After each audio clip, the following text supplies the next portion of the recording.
అహంకారమే అనర్థం.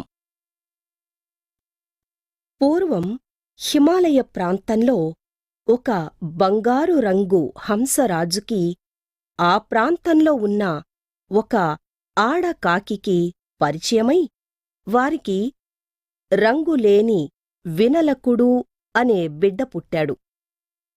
హంసరాజుకి ఈ కాకి పరిచయానికి ముందే మరో ఇద్దరు తెల్లని హంసకుమారులు ఉన్నారు. కాని హంసరాజుకి వినీలకునిపై ఎక్కువ ప్రేమతో తరచూ అతన్ని చూడ్డానికి వెళుతుండేవాడు.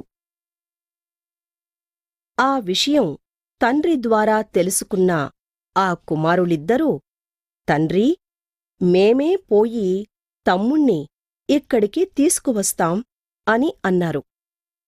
ఆ హంసకుమారులిద్దరూ తమ్ముడు వినీలకుని కర్రమీద కూర్చోబెట్టుకుని ఆకాశమార్గాన వస్తున్నారు.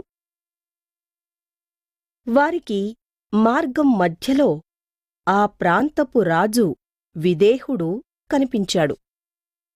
విదేహుడు 4 తెల్లని గుర్రాలు పూంచిన రథంలో కూర్చుని ఉన్నాడు.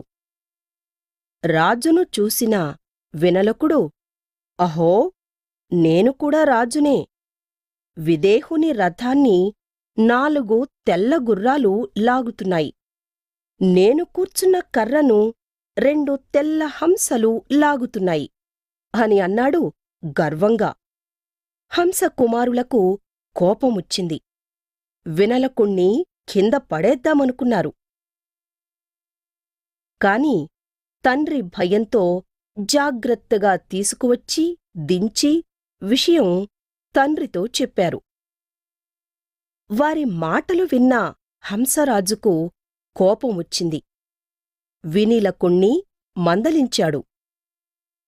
నీవు నీ అన్నలను గుర్రాలతో పోలుస్తావా?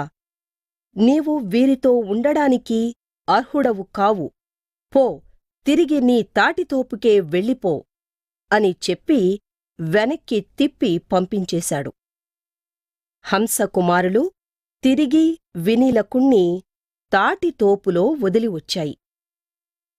తన అహంకారం వల్ల వినీలకుడు చేజేతులా మంచి జీవితాన్ని పోగొట్టుకున్నాడు.